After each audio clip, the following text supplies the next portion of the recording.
पुसको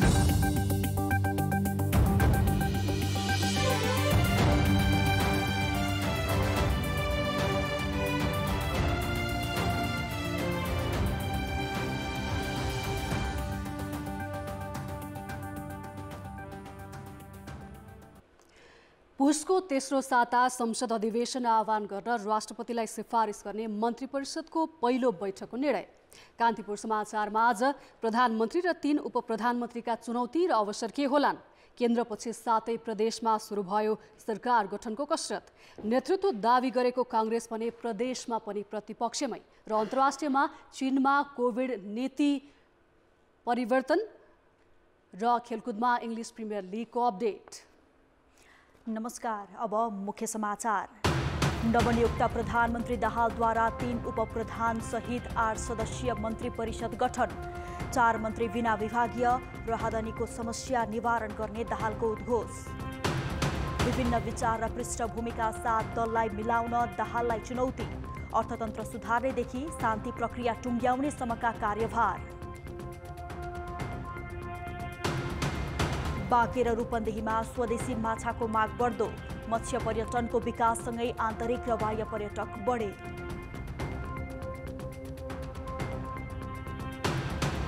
चीनमा विदेशी यात्रुका लागि कोभिड नीतिमा परिवर्तन। चीन आउने अन्तर्राष्ट्रिय यात्रुले जनवरी 8 देखि अनिवार्य क्वारेन्टिनमा बस्नु नपर्ने। र इङ्ग्लिस प्रिमियर लिगमा आर्सेनललाई 7 अङ्कको अग्रता। वेस्ट ह्याममाथि 3-1 गोलको पुनरागमन जित। लिभरपुलद्वारा एस्टन विला पराजित।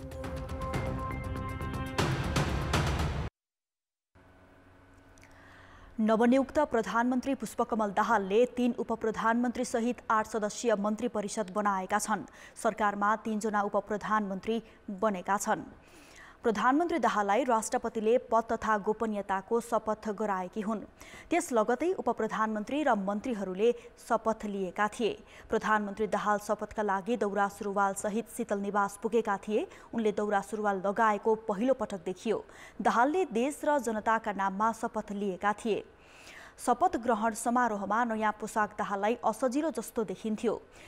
हिजो नियुक्त भएका 3 उपप्रधानमन्त्री मध्ये एमालेका विष्णु पौडेललाई अर्थ, माओवादी केन्द्रका नारायण काजी श्रेष्ठलाई भौतिक पूर्वाधार र स्वतन्त्र पार्टीबाट रवि लामिछानेले गृह मन्त्रालयको जिम्मेवारी पाएका छन्।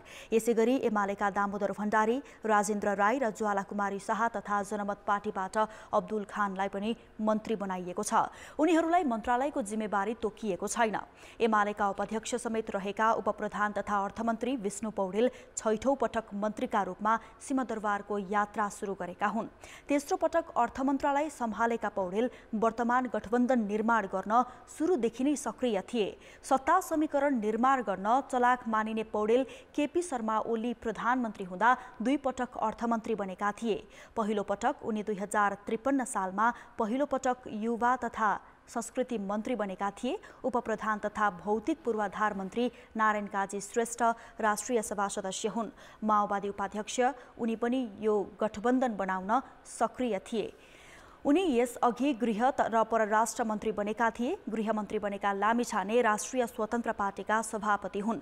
नवनियुक्त मन्त्री ज्वालाकुमारी शाह माओवादी आन्दोलनबाट उदाएकी नेत्री हुन्, तर अहिले उनी नेकपा एमालेबाट मन्त्री बनिन्। उनले बारा क्षेत्र नम्बर 3 बाट चुनाव जितेकी हुन्। तत्कालीन प्रधानमन्त्री ओलीले उनलाई कृषि तथा पशुपक्षी मन्त्री बनाएका थिए, तर उनी 13 दिन भित्र मात्रै पदमा बस्न पाइन्। शाह एमालेको पोलिट ब्युरो सदस्य पनि हुन्। एमालेकै राजेन्द्र राईले धनकुटाबाट चुनाव जितेका हुन्। एमालेकै दामोदर भण्डारीले बैतडीबाट निर्वाचित भएका हुन्। मन्त्री खान जनमत पार्टीका नेता हुन्। प्रधानमन्त्री पुष्पकमल दाहाल नेतृत्वको मन्त्री परिषदले राहदानीमा सर्वसाधारणले खेप्नु परेको समस्यालाई समाधान गर्ने निर्णय गरेको छ। प्रधानमन्त्रीको रूपमा पदभार ग्रहण पश्चात सिंहदरबारमा बसेको पहिलो मन्त्री परिषद बैठकले समस्या समाधान गर्न आफ्नो सरकारको पहिलो प्राथमिकता रहेको बैठकपछि सञ्चारकर्मीसँग प्रधानमन्त्री दाहालले बताए। पाइरहेका शास्ति र दुःखहरूलाई कम गराउने बारे जस्तो यो राहदानी सम्बन्धी या चाहिँ पासपोर्ट के अरे ऊ सम्बन्धी, लाइसेन्स सम्बन्धी इत्यादि विषयमा लामा लाइन र पीडा जो देखिएको छ त्यो विषयमा केन्द्रित भएर हामीले समयभित्रै यसलाई नियन्त्रण गर्ने या यसलाई प्रभावकारी ढङ्गले जनतालाई सेवा दिने किसिममा हामी केन्द्रित भएका छौँ। साथसाथै हामीले अब प्रतिनिधि सभाको बैठक बोलाउने बारेमा पनि निर्णय गरेका छौँ। हामीले अब गम्भीर रूपले देशका अगाडि रहेका जनताका समस्याहरूलाई सम्बोधन गर्न केन्द्रित हुने सङ्कल्प गरेका छौँ। सोमबार 4 बजे राष्ट्रपति विद्यादेवी भण्डारीबाट पद तथा गोपनीयताको शपथ लिएपछि दाहाल साँझ 8 बजे पदभार ग्रहण गर्न सिंहदरबार आइपुगेका थिए। मन्त्री परिषदको पहिलो बैठकले संसद अधिवेशन पुसको तेस्रो साता आह्वान गर्न राष्ट्रपतिलाई सिफारिस गर्ने निर्णय समेत गरेको छ। नवनियुक्त उपप्रधान तथा गृहमन्त्री रवि लामिछानेले बलात्कारपछि हत्या गरिएकी कञ्चनपुरकी निर्मला पन्तलाई न्याय दिन पहल गर्ने बताएका छन्। सिंहदरबार मन्त्रालयमा पद बहालीपछि पहिलो निर्णय गर्दै लामिछानेले पन्तलाई न्याय दिने पहल सम्बन्धी फाइल तयार गर्न गृह सचिवलाई निर्देशन दिएका छन्। मिति 2075 4/11 मा हत्या गरिएकी निर्मला पन्तको अनुसन्धान हालसम्म प्रभावकारी हुन नसकेको सन्दर्भमा उक्त हत्याको छानबिन गरी दोषीलाई कारबाही गरेर पीडित परिवारलाई न्याय दिन, शङ्कास्पद व्यक्तिलाई छानबिन गरेर तथ्ययुक्त प्रमाण सङ्कलन गरेर पीडितलाई न्याय दिन प्रहरी प्रधान कार्यालयलाई निर्देशन दिन निर्णयार्थ प्रस्तुत गरेको छु। कञ्चनपुरकी 13 वर्षीय पन्तको बलात्कारपछि हत्या भएको थियो। गृहमन्त्री लामिछानेले आफू विरुद्धको उजुरी छानबिनमा सघाउने पनि बताएका छन्। उनले धेरै काम गर्नुपर्ने भएकोले आफूले गृह मन्त्रालय रोजेको पनि बताए।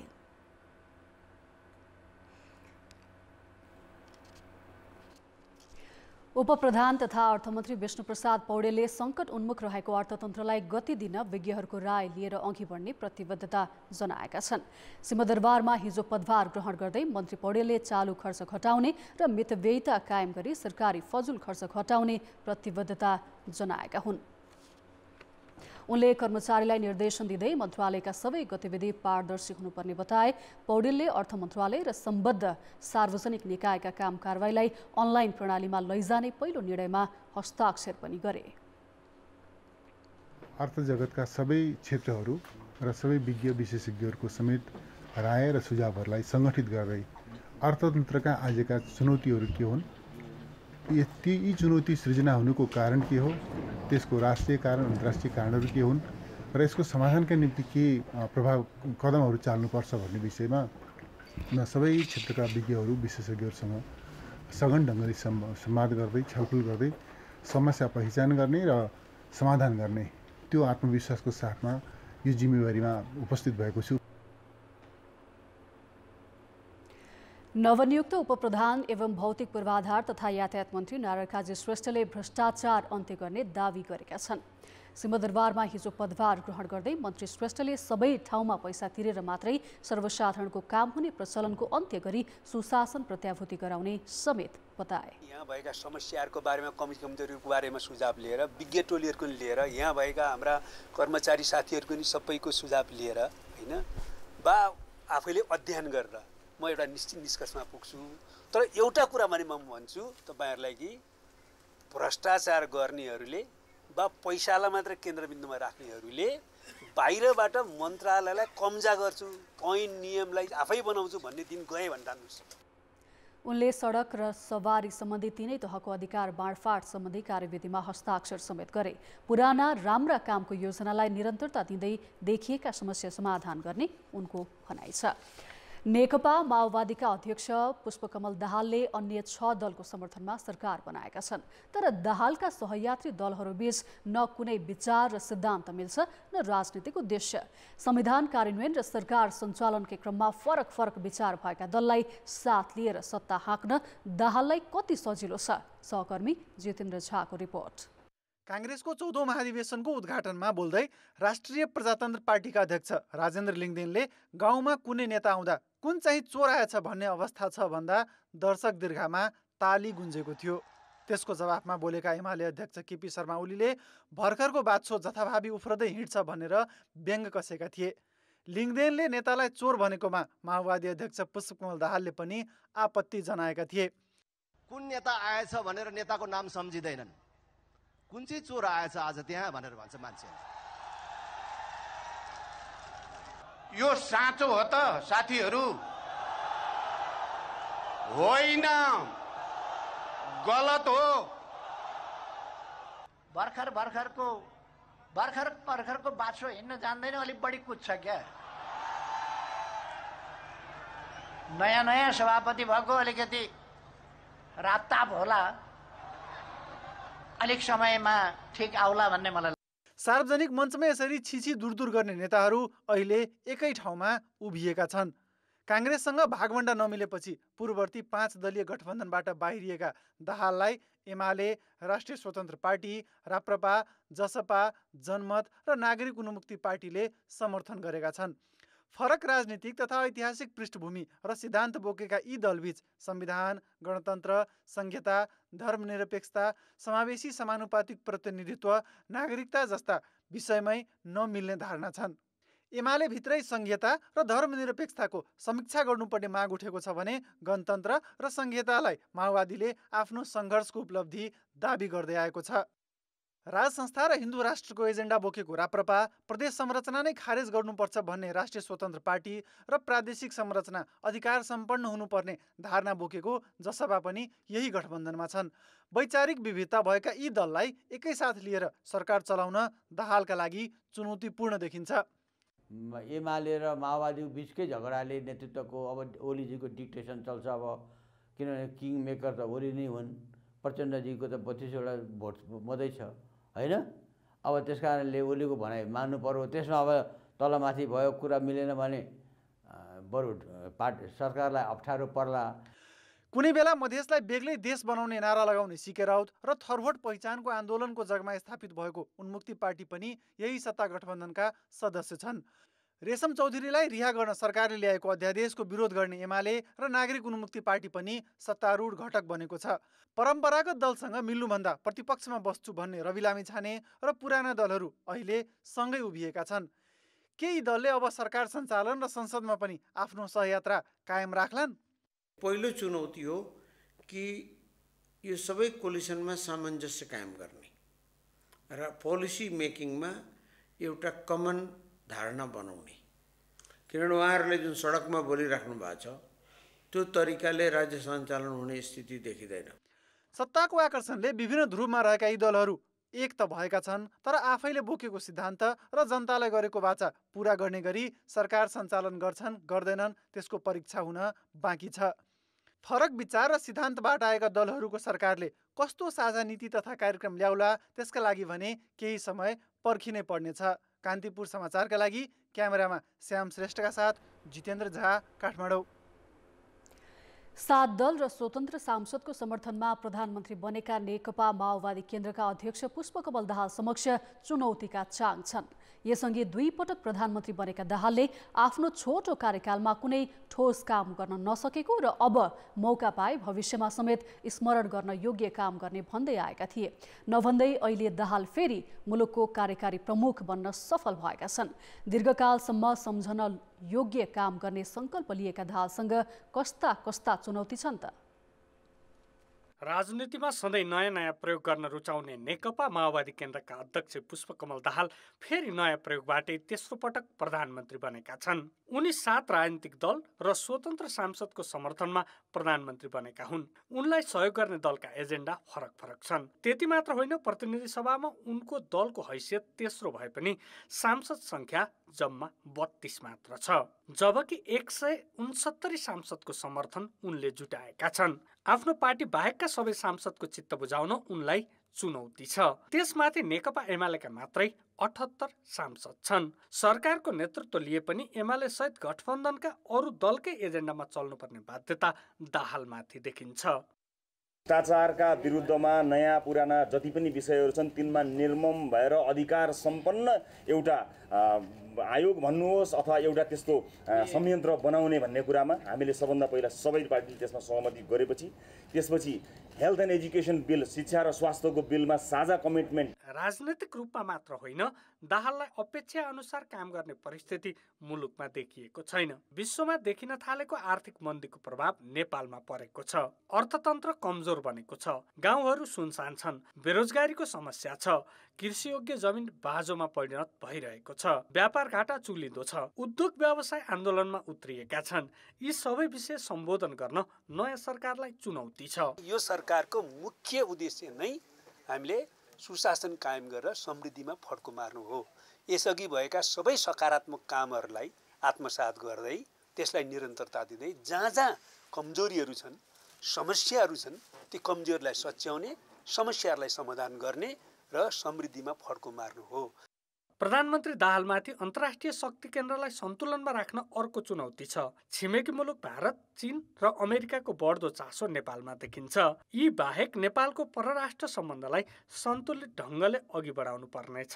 त्यसो त सशस्त्र द्वन्द्वबाट शान्ति प्रक्रियामा आएको माओवादी लगातार सरकारमा सहभागी हुँदै आएको छ। सरकारको नेतृत्व नै पटक पटक गरिसकेको छ, तर पनि शान्ति प्रक्रिया टुङ्गोमा पुग्न सकेको छैन।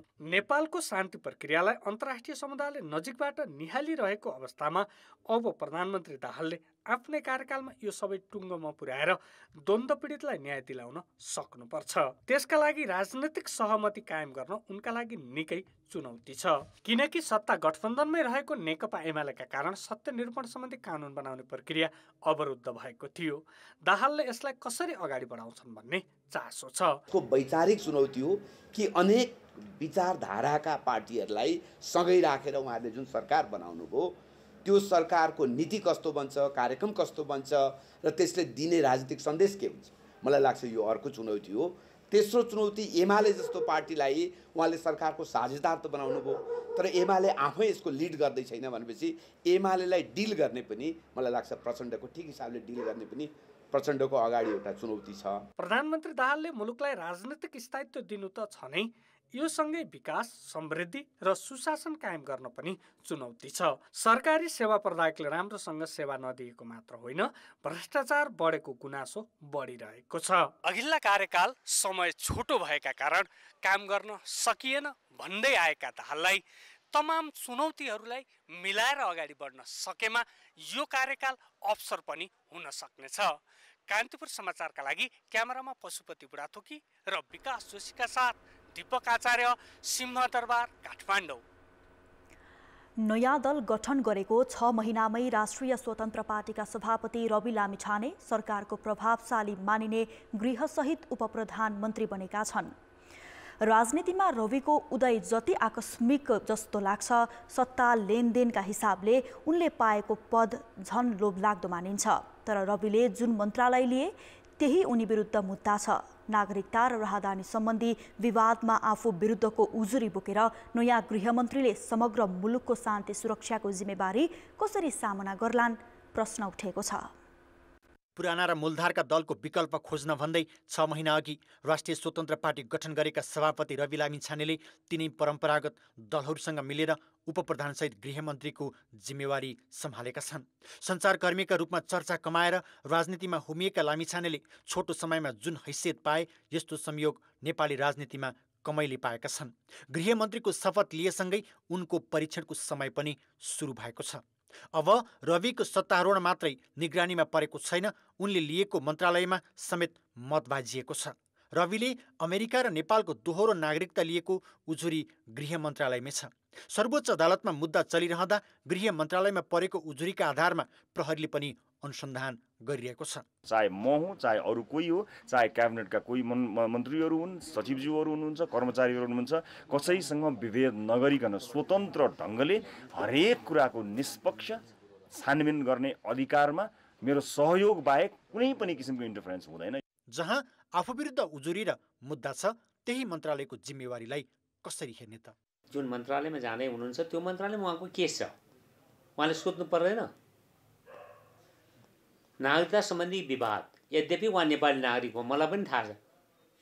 एउटा प्रोसिड्युरल, एउटा कार्यविधिगत उहाँको एउटा कमजोरी छ, जुन कमजोरीको लागि अनुसन्धान भइरहेछ हो। त्यो केसमा उहाँले गृह मन्त्रालय नै रोज्नुको कारण के हो? यस्तो केसमा उहाँले अरू मन्त्रालय छानेको भए हुन्थ्यो, अथवा उहाँले सारा सार्वजनिक पदाधिकारीहरूलाई खसालेर होइन आलोचना गरेर मात्रै टिभी चलाउनुहुन्थ्यो, टिभीको च्यानलहरू। अनि उहाँ चाहिँ के पर्नुभयो त अहिले? उहाँ चाहिँ फेर हुनुहुँदो रहेछ त्यसो भए? रविले मतदाता परिचय पत्रमा 18,222 नागरिकता नम्बर उल्लेख गरेका छन्, जुन उनले अमेरिका जानु अघि नै लिएको नागरिकता हो। उनी अमेरिकी नागरिक हुँदा नेपालको नागरिकता स्वतः खारेज भइसकेको थियो। लामिछानेले एकै समयमा 2 देशका राहदानी लिएको देखिन्छ। सन् 2015मा पुरानै नागरिकता नम्बर प्रयोग गरेर नेपाली राहदानी लिएका थिए, जबकि अमेरिकी राहदानीको मिति सन् 2014 देखि 2024सम्म छ। 2015मा उनले नेपालको राहदानी लिएका हुन्। नेपालको राहदानी लिन उनले पुनः पुरानो नागरिकता बिउताएका हुन्। अनुसन्धानको जड यसैमा जोडिएको छ। आफ्नै नागरिकता र राहदानी सम्बन्धी विवाद नटुङ्गिँदै त्यही मन्त्रालय सम्हाल्न पुगेका रविले नागरिकता सम्बन्धी विधेयक टुङ्गोमा पुर्याउनु पर्ने जिम्मेवारी कसरी पुरा गर्छन्, यो अर्को प्रश्न हो। क्याबिनेट ब्युरोक्राटलाई उहाँहरू मन्त्री फेरिएर केही पनि फरक पर्दैन होइन। रवि लामिछानेजीले राम्रो काम गर्नु सहयोग गर्नुहुन्छ, उहाँले राम्रो काम गर्नु भएन असहयोग गर्नुहुन्छ र उहाँहरू अन्त जानुहुन्छ हो, अथवा उहाँले निष्क्रिय रहनुहुन्छ। त्यसैले गर्दाखेरि त्यो कसरी मोटिभेट गर्ने, कसरी यो फोर्सलाई चलाउने उहाँको हातमा छ। गाह्रो छ। गृह मन्त्रालय सम्हाल्नु अरू मन्त्रालय सम्हाल्नु जस्तो होइन। गृह मन्त्रालय आन्तरिक सुरक्षाको नेतृत्वकर्ता पनि हो। राजनीतिले जिम्मेवारी दिए पनि प्रहरीमाथिको राजनीतिक हस्तक्षेप, आन्तरिक सुशासन, बलात्कार, हत्या, सुन तस्करीमाथि प्रश्न गर्ने रविले त्यो जिम्मेवारी अब आफैले सम्हाल्नु पर्नेछ। आफूमाथि उठेका प्रश्नको निष्पक्ष जवाफ र नागरिकको सुरक्षा कसरी गर्छन्, त्यो अबको परीक्षा पनि हो।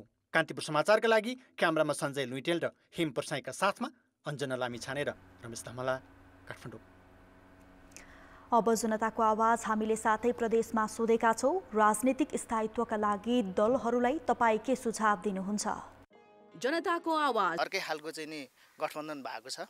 त्यसमा अब के चाहिँ नि सहमति गरेका छन् नेताहरूले, त्यसलाई सहमतिलाई चाहिँ नि कार्यान्वयनमा ल्याउने हो भने दिगो जान्छ। भोट माग्न जाँदा मात्रै आउनुहुन्छ, त्यसपछि फर्केर पनि गरिब दुखीको घर घरमा पुग्नुहुन्न। अहिलेको जुन व्यवस्थापिका संसदको जुन स्वरूप छ, यो स्वरूपमा प्रधानमन्त्री 2 कार्यकालभन्दा तेस्रो कार्यकाल बन्न नपाउने र प्रत्यक्ष प्रधानमन्त्री चुनिने व्यवस्था हुनुपर्छ। आपसी सहयोग हुनुपर्छ होइन, मिलेर दुईटा बने पनि मिलेर राख्नुपर्छ होइन, देशको विकास हुनुपर्छ। देशलाई चाहिँ एउटा नयाँ निकास दियोस् भन्ने हामी सबैको चाहना हो। विवादमा नपरिकन एकीकरण भएर काम गरिदिए, इमान्दारीपूर्वक नेपाल देशको लागि काम गरिदिनु पर्यो। राजनीतिक दल जुन किसिमले अगाडि बढिरहेको छ, त्यो दलको केन्द्रीय नेताहरू सुध्रिन जरुरी छ। पार्टीहरूले चाहिँ आफ्नो धर्म छोड्नु भएन। निम्न स्तरका जनताहरूलाई कसरी अगाडि लैजान सक्छ, कसरी उनीहरूको जीविका उपार्जन गर्न सकिन्छ भन्ने विषयमा अडिग रहेर राजनीति गर्न सक्यो भने आफ्नो स्वार्थभन्दा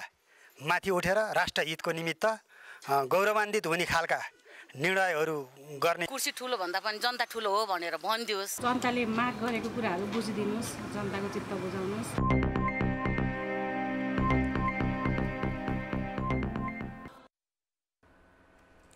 संसदमा सबैभन्दा ठूलो दल बनेपछि पुनः सरकारको नेतृत्व गर्न तयार भएर बसेको नेपाली कांग्रेसले सत्ताको नेतृत्व मात्रै होइन, सरकार निर्माणको भूमिकाबाटै एकाएक बाहिरिन पुग्यो।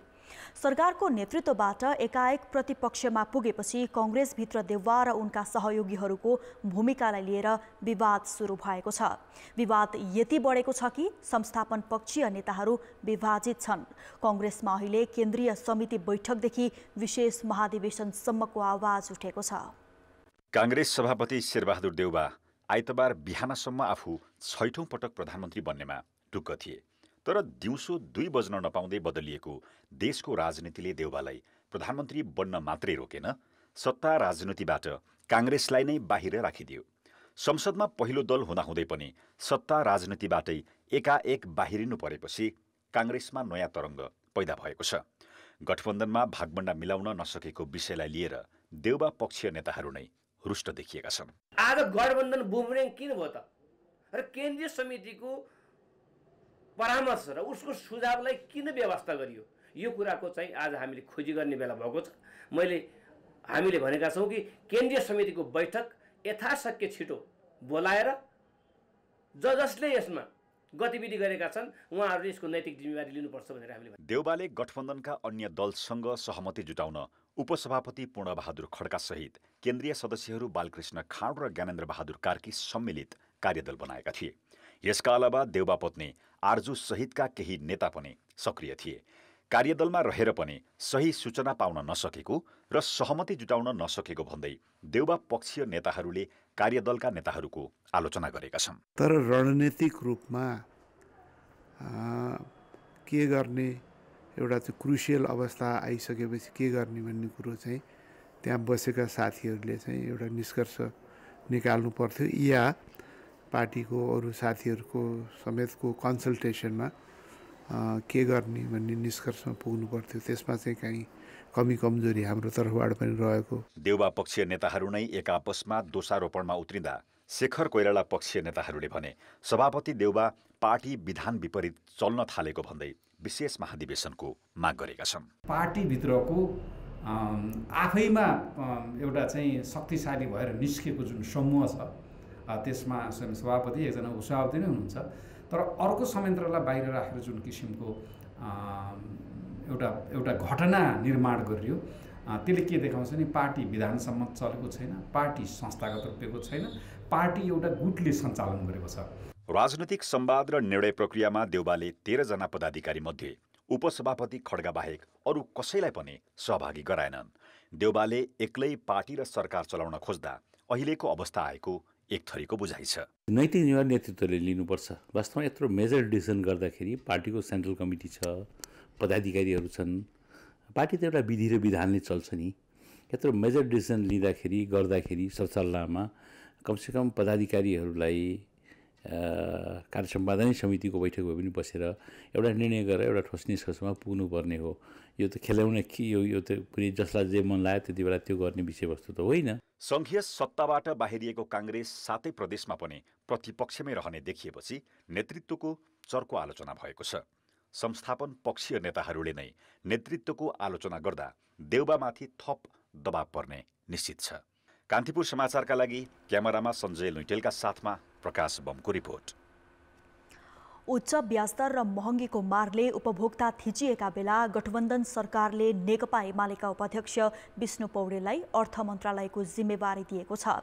विश्वमा देखिन थालेको आर्थिक मन्दीबाट मुलुकको अर्थतन्त्रलाई बचाउनुपर्ने नयाँ अर्थमन्त्रीका बाध्यता हुन्। अर्थमन्त्री पौडेलका सामु के छन् त चुनौती? नयाँ बानेश्वरमा सोमबार गठबन्धन दलको छलफल चलिरहेका बेला विराटनगरमा उद्योगी व्यवसायहरू राष्ट्र बैंक विरुद्ध आन्दोलन गरिरहेका थिए। बैंकको ब्याज दर घटाउनु पर्ने आन्दोलनरत उद्योगी व्यवसायको माग छ। व्यवसाय सडकमा आउनुको कारण बढ्दो ब्याज मात्र होइन, घट्दो माग पनि हो। व्यवसाय सुस्ताएर बैंकको ब्याज र किस्ता तिर्न घर खेत्नै बेच्नुपर्ने अवस्थामा आइपुगेको व्यवसायको गुनासो छ। कतिपय व्यवसायहरू कर्जा गलत तरिकाले घर जग्गा र सेयरमा लगाएपछि ऋण फिर्ता गर्नुपर्ने दबावमा छन्। उद्योगी व्यवसायले आर्थिक पुनरुत्थानका कार्यक्रम माग गरे पनि त्यसलाई भरथेक गर्ने राज्यको आम्दानी समेत यही बेला खुम्चिएको अवस्था छ। सबै व्यवसायलाई सोलडोलोमा राखेर फिस्कल स्टिमुलस दिएर अथवा मौद्रिक स्टिमुलस दिएर बचाउने भन्ने अवस्थामा हामी अहिले होइनौँ, त्यो अवस्था पनि होइन।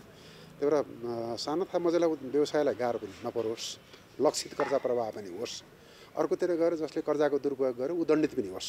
आफ्ना पक्षका व्यवसायहरूको मागलाई पुरा गर्ने नाममा त्यसमा सोच्न थालियो भने हामी फेरि अर्को दुर्घटनामा पर्छौँ, किनभने सरकारसँग त्यो सामर्थ्य पनि छैन। अहिले आयात प्रतिबन्धका कारण बढेको विदेशी मुद्रा सञ्चित अब आयात प्रतिबन्ध हटाएसँगै के हुने हो भन्ने प्रश्न छ। आयात रोक्दा सरकारको राजस्व कम उठेको छ। आम्दानी भन्दा खर्च बढी भएपछि सरकारले गत वर्षको सञ्चितबाट मुलुकको खर्च धानेको छ। अवस्था यही रहे सरकारी पदाधिकारी, कर्मचारी, शिक्षक, सेना, प्रहरीको तलब र प्रशासनिक खर्च धान्न कठिन हुने देखिएको छ। अहिले मुख्यतः हाम्रो शोधनान्तर अवस्था चाहिँ सकारात्मक छ, त्यसलाई यथावत राखि नै रहनुपर्छ। महँगी करिब अहिले 8.5-9% हाराहारीमा छ। यस्तो महँगी नियन्त्रण गर्न स्वदेशी उत्पादनमा नेपाली जनतालाई आत्मनिर्भर तुल्याउनुपर्छ। रेमिटेन्स भने हत्तै बढेको छ, करिब 20% बढेको छ।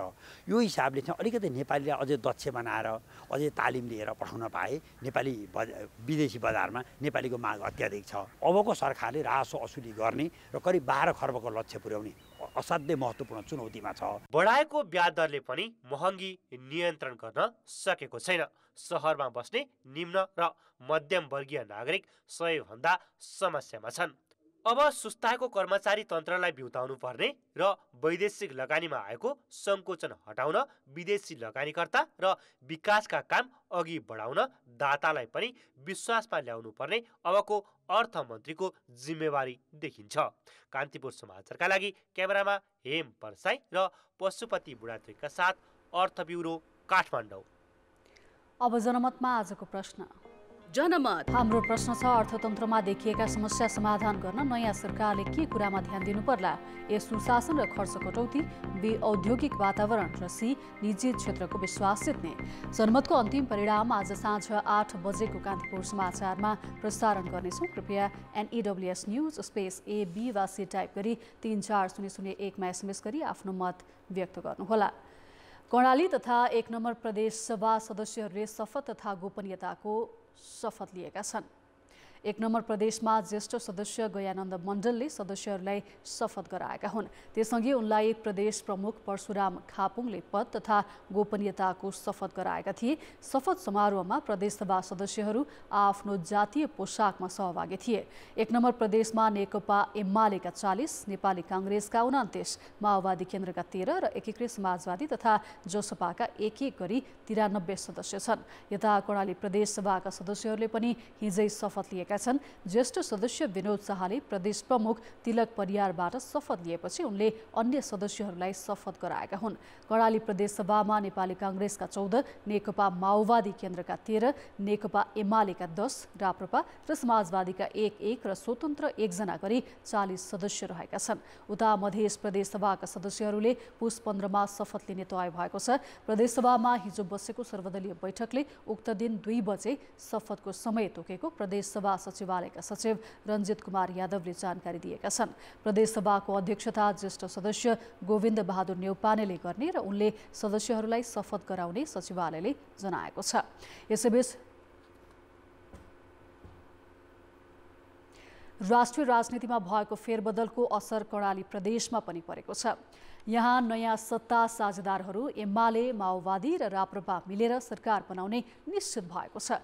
यससँगै मुख्यमन्त्री कसले लिने भन्ने विषयमा चर्चा हुन थालेको छ।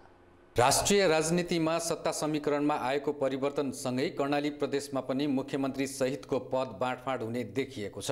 प्रदेशमा एमाले, माओवादी र राप्रपाको 24 सिट छ। यो सङ्ख्या सरकार बनाउनका लागि पर्याप्त हो। तत्कालीन अवस्थामा 20 सिट सहित बहुमत हुँदा पनि मुख्यमन्त्री लिन नसकेको नेकपा एमालेले यसपटक 10 सिट ल्याएर मुख्यमन्त्रीमा दाबी गरेको छ। एमालेले केन्द्रीय भागबण्डामा कर्णाली प्रदेश नछुटाउन पार्टीलाई दबाब दिएको छ। नेकपा एमालेका तर्फबाट हिजो पनि हाम्रो दाबी हामीले गर्दै आएको थियौँ। तपाईहरुलाई त्यो जानकारी भएकै एउटा अवस्था थियो।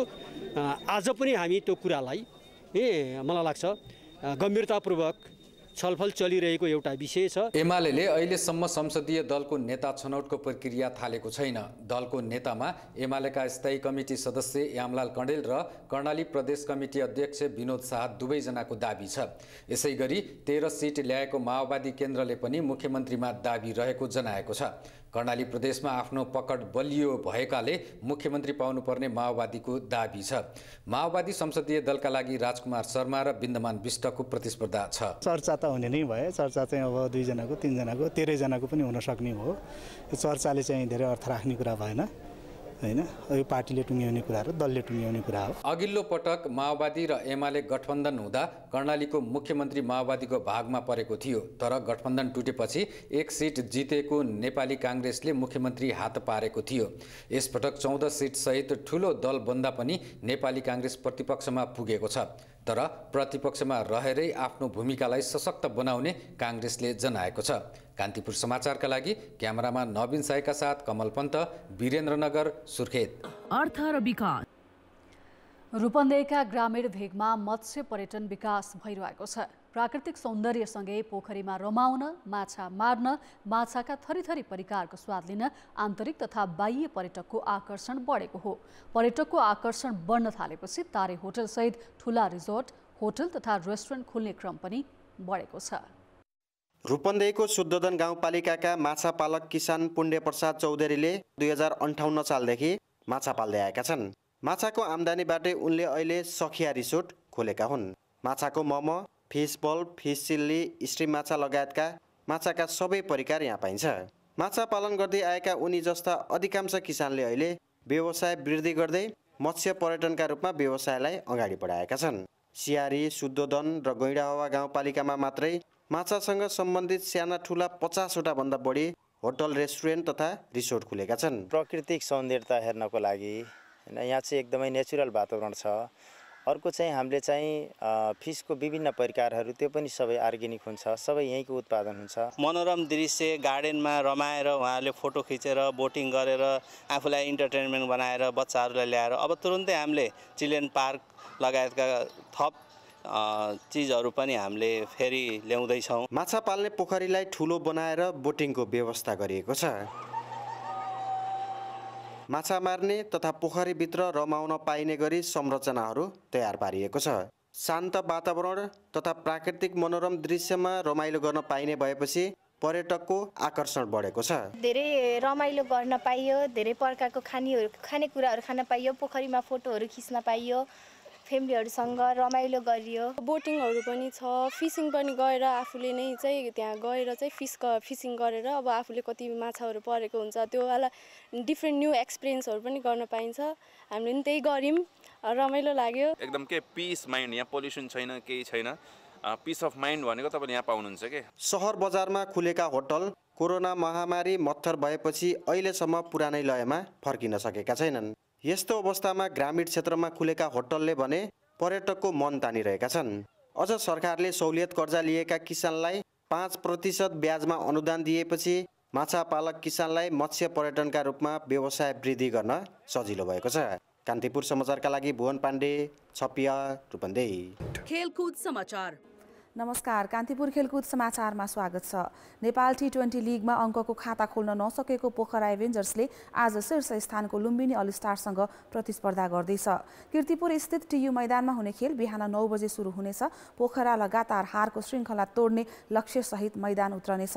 यसअघिको खेलमा पोखरा काठमाडौँ नाइट्ससँग 26 रन र जनकपुर रोयल्ससँग 5 विकेटले पराजित भएको थियो। शरद भेसावकरको कप्तानीमा रहेको पोखराले ब्याटिङमा राम्रो प्रदर्शन गर्न सकिरहेको छैन। लुम्बिनी भने अपराजित छ, उसले 2 खेलमा 2 मा नै जित निकाल्दै 4 अङ्क जोडेको छ। फार वेस्ट युनाइटेड माथि 67 रनको फराकिलो जित हात पारेको दिपेन्द्र सिंह ऐरीको लुम्बिनीले विराटनगर सुपर किङ्सलाई 3 रनले पराजित गरेको थियो। आजै हुने अर्को खेलमा काठमाडौँ र जनकपुर रोयल्स आम्ने सामने हुनेछन्। जनकपुर 2 खेलबाट 4 अङ्क सहित तालिकाको दोस्रो स्थानमा छ। 2 खेल खेल्दा विराटनगर भने जितविहीन छ। यो खेल टियुमै दिउँसो 1 बजे हुनेछ। खेलकुद समाचार अहिलेलाई यति। कान्तिपुर समाचार अहिलेलाई सकियो। कान्तिपुर टेलिभिजन हेर्दै गर्नुहोला। नमस्ते।